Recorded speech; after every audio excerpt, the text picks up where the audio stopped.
Hi guys. So one of the key questions that people have often asked since the latest ULEZ Ultra Low Emission Zone expansion in London is the legality of the signage of the signs that tell you whether you're entering the zone or not, whether you'll be charged in the zone or not, etc., etc. And obviously there has been some question over that. Now, in addition to ULEZ, of course, London also has LEZ, L-E-Z.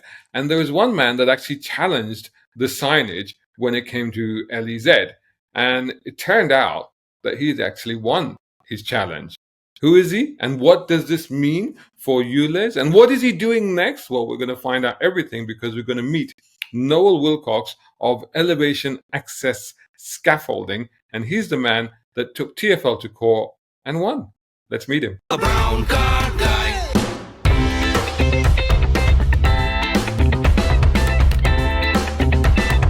Brown car guy. Good morning, Noel. How are you doing? It was great to chat to you the other day, and it's great to finally see you face to face and explore a little bit about what ULEZ has done to you. But first of all, introduce yourself, tell everybody who you are, and then we'll lead into how ULEZ has impacted you. Okay, so my name is Noel Willcox, and I am the company director of Elevation Access. And yes, I've owned that company for about 6 years now. And back in October it wasn't actually October 2021, it was in July of 2021. My company was hit with £11,500 worth of fines for the low emission zone. Tell people, how does that work? This is a low emission zone, because this doesn't affect most ordinary motorists. What is a low emission zone? How did it impact you, and how did you end up with that quite colossal fine? Yeah, right. Okay, so the low emission zone was for HGVs going into that area. So obviously where the ULEZ expansion now has gone to, so the actual expansion itself, that has now ventured into the low emission zone. So, I mean, it kind of covered areas, that maybe your listeners are familiar with, such as Northolt, Hayes, the sort of M4. So the inner workings really of the M25, which is obviously where the ULEZ expansion has been expanded to. Were you not aware that this was going to impact your vehicles? Did you know that? How comes? Was it not publicized? Were you not told that your vehicles have to meet a certain criteria? What is the criteria, by the way? So at the time, from what my understanding was that they had to be Euro 6 vehicles. And we had Euro 5 with AdBlue because at the time, before any of these schemes were implemented, we were kind of under the impression that when you had a HD vehicle that included AdBlue, that it carried out the necessary de-lowering of the actual emissions itself. And what was that written anywhere? What led you to that belief? What gave you that understanding? Never heard of it, didn't have a clue. When I applied for my operator's license, when you get an operator's license, which means that obviously you're allowed to use HGVs, I went to a lot of their training. Nothing was mentioned there because you kind of got to do a day's training, which is where they update you with legislation, what they expect from you when you're, in essence, when you're sending HGVs out onto the road, the sort of mandatory checks that you have to do and stuff like that. But there was nothing in there that had anything to do with emissions or any zones that you might be entering into. So when did this happen? How did... over what duration did all of a sudden you found that this was happening to you? And then what happened? Did the fine for 11 grand just drop to the letterbox, or was it building up to that? Or how did this occur? Yeah, so basically what happened was it was in July 2021, which is when we received the fines. And they all just came through the door all at once. And the reason for that is that, they'd all just come through the back door, basically, of the pandemic. So we'd just come out of the pandemic. So the Royal Mail, everything was closed, wasn't it? If you remember back to those days of the actual pandemic, there was nothing working. All our public services were closed, and we hadn't received any post at all. So basically, a flood of I think July was suddenly hit you out of the blue without any warning whatsoever. Exactly. So it was 7 fines that we'd received where we were going across the Hayes bypass, where The driver was going across the Hayes bypass. I don't know if you're familiar with that area, which is just over near the M4, just near towards like Heathrow. So we had a job that was over in that direction. So obviously that was the travelling that we were doing, and we had absolutely no idea that we were going into some sort of congestion charging zone. So when you got these fines, what did you do? So immediately we appealed them to Transport for London and sort of said, look, we weren't aware of this. We had no clue that we were in these low emission zones. We've never even heard of it. And yeah, when Transport for London came back to us, they basically said, we're not interested. It's down to you. It's down to the drivers of the vehicle to ensure themselves that they're familiar with all kind of like toll roads, congestion charges, low emission zones, etc. And so how did you process this further then? What did you do after that when they came back to you? I mean, you're obviously not going to sit on an £11,000 fine that's hit you out of the blue. Just to put this into context, what does that mean to you as a business if you suddenly get a bill like that? So it was actually £11,500. So how it works is that you're supposed to set up to an auto pay system, but there's no signs, nothing telling you that you have to sign up to an auto pay system. So every time that your vehicle was going into the low emission zone, it would automatically take the money from your account. So £11,500 when it came through is a substantial amount of money for any business. It doesn't matter what your profits are. And to be honest with you, if we would have had to have paid £11,500 to Transport for London in fines, that would have definitely bankrupted our business. Wow. And that was 100%, because obviously you came out the back of the pandemic, so work was very scarce at that time. Obviously, people are taking out bounce back loans. All companies were struggling at that time. So obviously, I was mortified that Transport for London had sent us fines for £11,500, and it just didn't make any sense. And the one thing that strikes me is that you said that there was no warning, there was no awareness of this, nothing led up to it, and then you were suddenly hit by this. And I think that what you've mentioned is the main thing that occurred to you was that it can't be right because you weren't foretold, you weren't warned. There was no indication that you'd be hit by these fines or these charges. Yeah, I mean, it wasn't. It was just totally out of the blue. Never heard of this LEZ. I didn't even know what LEZ meant. I had no idea. So all it was just literally the letters LEZ in a circle, and it just said at all times. What does that mean? I have no idea. I mean, you normally associate these kind of signs with like parking, control parking, something like that. I was familiar with the congestion charge when you're going into London, because we all recognise the symbol of the C, don't we? Telling you that you're going to be charged. The same way that when you're going to Dartford or you're going over the Dartford Bridge, you see lots of signs before you approach it. There's, they've got all the billboards telling you how much each vehicle is expected to pay. So you have lots of warning before you actually hit the toll. So if you decide that you don't want to go over the toll, you've got lots of warning to pull off onto the junctions prior to you getting to the Dartford charge. And this is very important, that point that you've just mentioned, where it actually indicates the tariff that you're going to be charged. And so what have you found out? Is that a fundamental requirement of the law to actually break that down and tell you? I mean, you get this with every car park, right? Before you go into a car park, there has to be a board right at the front of the car park, which tells you that if you enter this car park, this is the rate that you're going to be charged. It's a requirement, right?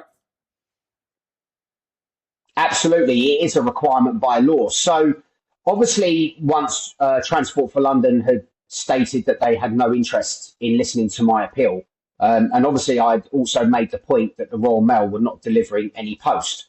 So it was supposed to be £100 for every time that the vehicle went in. If you don't pay that £100, it's an immediate £1,000 fine. Immediate. Wow. So how long have you got to pay? So if you don't pay the £100, is that like a day and a half or 2 days or whatever, or that's it? On the day itself? On the day. That is it. Yeah, on the day itself. So you've got to pay the £100. then if you don't pay that £100 by the next day, that fine will automatically be £1,000. If you don't pay the £1,000 within 28 days, the fine then escalates to £1,500. Okay, so that's how the bill then became 11,500. Exactly. So it was 7 penalty charges that we received, and they were of the value to £1,500. So that's where the actual whole bill itself, or the fine, was £11,500. So me being the way that I am. Oh, I've lost you. I can still hear you. Carry on. Okay, yeah. So me being the way that I am, obviously what I did, I started looking at the law and researching the law. So I started reading the road traffic regulations, and general directions. I started reading the Road Traffic Act, and I was reading the Ministry of Transport, Know Your Signs. And very quickly, I established that the signs were not compatible with legislation. And that is what I appealed to the adjudicators' courts on Chancery Lane. And I appealed it on those grounds, that I wasn't aware of the signage, and that the signage is not clear, it's not all obvious. And I didn't believe at that time that low emission zone signs were authorised. And so what happened? What was the verdict? So I went to court, and I didn't actually go to court because at that time, because of the pandemic, nobody was seeing anybody. So it was done via a video call. And when I spoke to the judge and I put my case forwards, he said, with the legal points that you've raised, I'm going to adjourn for 21 days to allow Transport for London to provide the evidence that their signs are lawful. And I'm also going to allow them the time to also further supply evidence that their signs are also authorised. So did you do this on your own, or did you get legal assistance to do this, or you did this entirely yourself? No, I did this entirely myself. I don't know why. I have no idea why, but for some reason, I just really understand the law, and I really understand legislation. And the law doesn't discriminate, and the law categorically states in black and white what certain things have to be for that criteria. I.e., if a police officer is going to crime a crime, it's laid out in legislation exactly what that crime is. And it's no different in legislation to what the signs have to be. It's the government who have devised that legislation, and they've been very specific about the content of the information that is required in those signs. So the case was adjourned, and then 21 days you said. So when TFL came back, what did they say? They didn't supply any evidence at all. So if I could just make it very clear, Transport for London didn't even enter into the video link. I mean, that's how serious that they actually take it. They had no interest. I mean, it's just their total disregard for the court process, the court's time and the court process.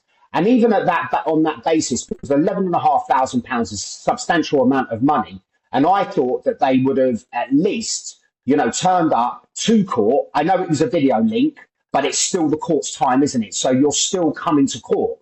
And you would have thought that they would have attended court to give their evidence and at least give me the opportunity to cross-examine, whoever it was that was a representative from Transport for London. Yeah, I mean, that's quite bizarre, isn't it, really? You think about, if it's serious enough to be considered before a judge or a magistrate, then it should be serious enough for people to attend and present their case. So when they were given, so even after the adjournment, they didn't come back with any further evidence? They didn't come back with any further evidence. So in the October, the judge, so that was in September. So in the October, we received a decision through the post, and the adjudicator said that he was going to allow the appeal, and he said that he can't be satisfied that the road traffic signs are authorised and that they contain the correct information.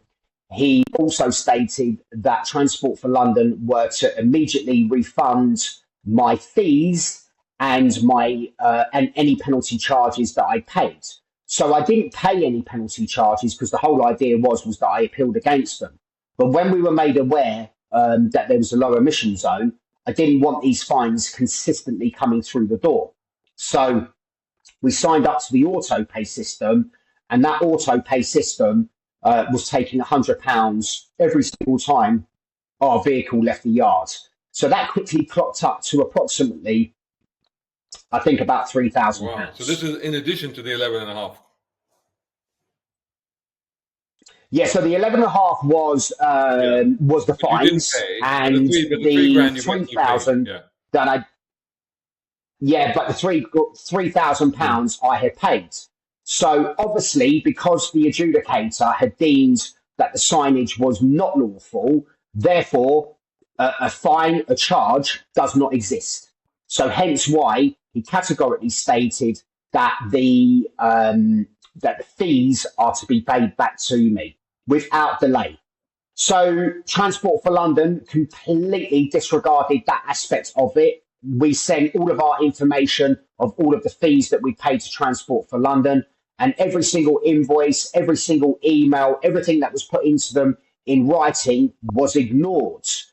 Then in the March, when we were trying to get our money back from Transport for London, then in the March of 2022, long and behold, bailiffs started pursuing us for the £11,500 debt from Transport for London. And what did you do then? I mean, again, you still have had no response from Transport for London regarding the decision by the magistrate. Absolutely. So the bailiff company were not interested in the fact that we'd had a court order and that we'd won. They said that we only take instructions from our client. And what I was really concerned about at that time was the blatant disregard and disrespect for the court process by Transport for London. They've received a court order telling them that they'd lost, and they've received a court order telling them that they were to refund my money to me without delay. And the bailiffs round. And they sent the bailiffs round. I mean, that is completely rogue, So what did isn't you do then? So eventually, after being pursued for about a year by the bailiffs, we eventually they just kind of disappeared because they weren't getting anywhere with us. Bearing in mind I'd already been bullied by Transport for London, and I certainly wasn't going to be bullied by bailiffs. So, they started saying to us that there was ANPR cameras. So any time that any of our vehicle, that vehicle was going to go out, it would be clamped, the vehicle would be seized with the assets that were on it. It was all of them kind of threats that we had to deal with for about a year. So, I contacted my MP about it, did very little, as they do. Just saying, how is this right that I've got a court order? I've been to court and I've already won. So why is Transport for London not honouring that court order? So very quickly, I established that Transport for London were completely and absolutely rogue. They are a rogue organisation with with a blatant disregard for anything to do with the court process. But what is quite alarming about them is that they expect you to play by their rules. How is that acceptable? Why is it one rule for one and another rule for another? And Why during is this that? whole time, you still haven't had any serious correspondence from TFL regarding this? No, none whatsoever. So we'd sent emails to the CEO, which was Alan Thorpe, I think his name was. We'd been passed from pillar to post. It's not this department, it's that department. So many departments within Transport for London. But why is it that when they come after you with their enforcement, it's only ever one department that you're going to deal with? So it was on that basis when I thought, do you know what? I'm not going to stand for this. And if this is happening to me, it has to be happening to tens of thousands, maybe hundreds of thousands, maybe millions of innocent motorists. And that's what my thought process was. So before we get into where you go from here, I just want to refer back to the decision that was made regarding the signage, and therefore what the implications of that is for all of these type of signs, including the new ULEZ signs, which are in the extended area now. Because fundamentally what you're saying is that if the ULEZ sign doesn't absolutely clearly make it obvious that you will be charged if you go past this sign, then that sign is not legal? Absolutely. That is exactly the case that I presented to the adjudicator, and the adjudicator agreed with me on that basis. The ULEZ signs, the low emission zone signs, obviously the ULEZ sign, I didn't win that case. I won on the low emission zone, but the ULEZ is its sister, and it's still the same. It's exactly the same writing, just one says a U in front of the LEZ. So you've got one that says the low emission zone, and the other one just says the ultra low emission zone, or ULEZ.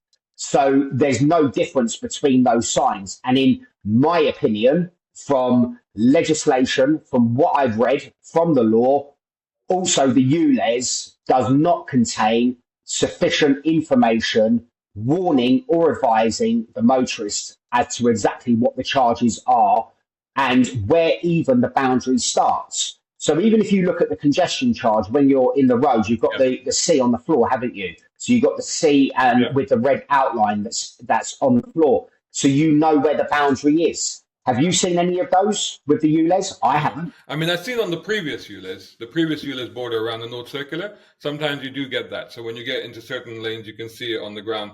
But I haven't seen, since with the expansion, I haven't seen that. So, I mean, in terms of the legality of these signage, so theoretically, all it would take for them to make the signs legal is to add a plaque on it to say that you are now entering ULEZ zone and this will be the charge. Is that what they would be required to do? No, not really. All the signs would have to be taken down and they would have to be compliant. And there's quite a lot of information that has to be included in those signs warning that motorist. Because in essence, you're kind of entering a contract, aren't you?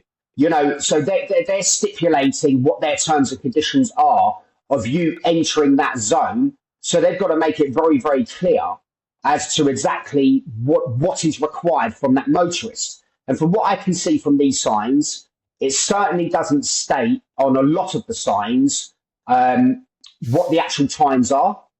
So when is the operating hours of the ULEZ? You can't assume that motorists are going to know that information. It doesn't tell you that there's a charge.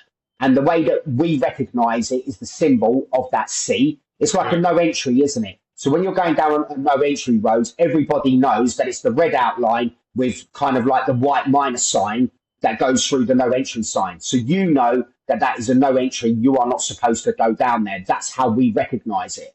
So it's exactly the same with the legislation. For any charging scheme, it has to tell you that there's a charge. And that's by law.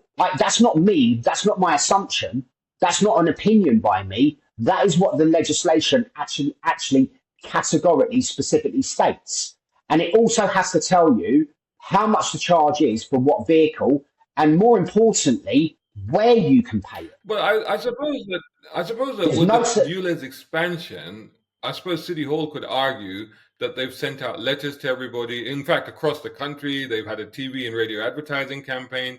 So would that not be enough defense on their part? No, because then you know your signs are still not compatible with legislation. So which says to me that this policy of Transport for London has been rolled out with absolutely no regards to what the legislation is or what the law states. The law is the law at the end of the day, and nobody is exempt from the law. And that's what the adjudicator found in my case. So where do you go from here now? So obviously I've set up a GoFundMe, which is taking on TFL, because I feel that strongly about what's going on, even just in our society, and just the way that we're all being bullied by the state. And all I see from Transport for London is you will do. But when the tables are reversed, they're not doing the same. And that is just not acceptable in any shape, manner or form. So I've set up a GoFundMe, and there's two elements to this. And unfortunately, I can't go into the legal specifics because that hasn't, in the stage one of my GoFundMe, that has now been implemented. But I can't talk about it until Transport for London are made aware of what exactly it is the legal action is that I'm taking against them. but it's very serious, and that's how serious that I'm actually taking this. I mean, what I would say to you is the reason why they've not paid me or refunded me my money is because that sets legal Mm. precedent, doesn't it? So if they've got to pay me back, they've got to pay everybody else back under the low emission zone Yeah. signs. Then on the second stage of what legal action I'm taking, I've consulted with a legal team, and we believe that we've got a very, very strong case that we can present to Transport for London. And this is still regarding the LEZ or the ULEZ? This is So all regarding the signage. signs. How can people find All your signage. GoFundMe page if they want to support you? Well, obviously, I'll send you the link. So if you could add the link, that would be fantastic. And then obviously, if they go to GoFundMe on Google, taking on TFL, and it's all on there. I'm on various Facebook sites. Andy the cabbie, he's also been supporting this campaign. So if anybody goes there, they can get the link. They could go straight onto it. I understand as well that not a lot of people have got a lot of money at this time. But what I was all, if anybody can share it, just keep sharing it across platform, because I am not going to rest until I get justice, not just for me, but justice for absolutely Would everybody. you recommend or advise others that feel themselves in a similar situation to also bring a case against TFL, but specifically regarding the ULEZ, since the ULEZ expansion has happened? Do you think that more cases brought would bring more pressure? Well, I certainly think that my case is persuasive. So if anybody is going to appeal, like I say, I can't sort of speak for everybody because everybody's got individual circumstances, and there's loads of roads that go into the low emission zone, the ULEZ and stuff like that. So without me actually looking at it, I wouldn't know, how I could best advise somebody. But all I can say is if they were not aware that they were actually entering that zone, then I believe that they've got grounds of appeal. And I think that what we all have to start doing as a society is making sure that you understand the law, because we're all kind of like brainwashed to think that what the government roll out or what must be legitimate. But in a lot of these cases and a lot of these circumstances, I see that legislation and the law is basically been completely ignored. One point I'd like to just discuss here is because I get this a lot on the site, on the channel. And you get a lot of people saying, just don't pay. And it's interesting that, since the ULEZ came in, I put my car on auto pay, because I didn't want to get caught out by it. Mm-hmm. And you also mentioned that you've since gone on to auto pay as well.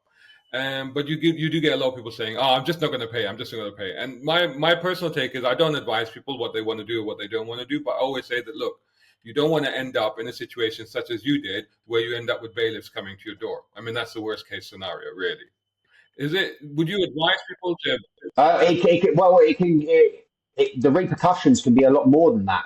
After bailiffs come for you, if you've got assets, they can seize assets. They could possibly freeze bank accounts. And it has been known that warrants have been put out for a person's arrest as well. So I would certainly recommend and certainly suggest to anybody, if you are going to take that approach and just not pay it, I don't think that is the right approach. At the end of the day, I use the process that's in place, and I won my case. I think that's a very good point and a very important point to make, is that follow due process.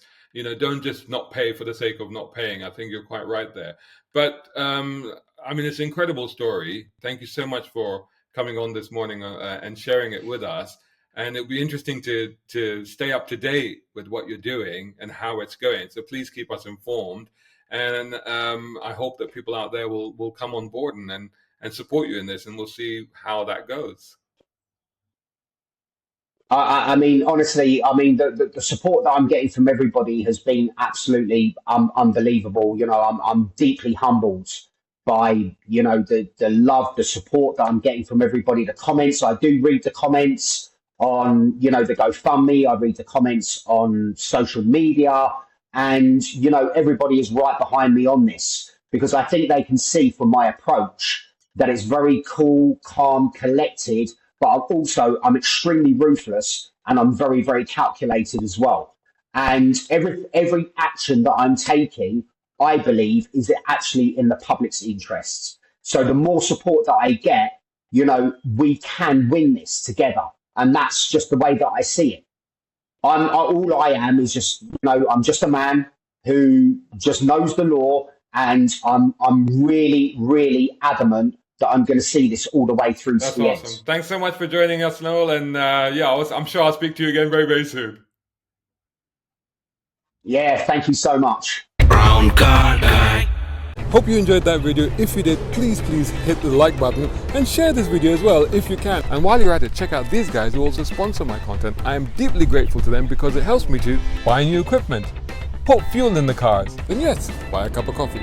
You can do the same. Just go here or right here on YouTube. Just hit these three little dots down here and click on thanks. Make sure you're signed in first. My content is free, but this is how you can help me keep it that way. I may even send you a gift. Oh, by the way, watch this next.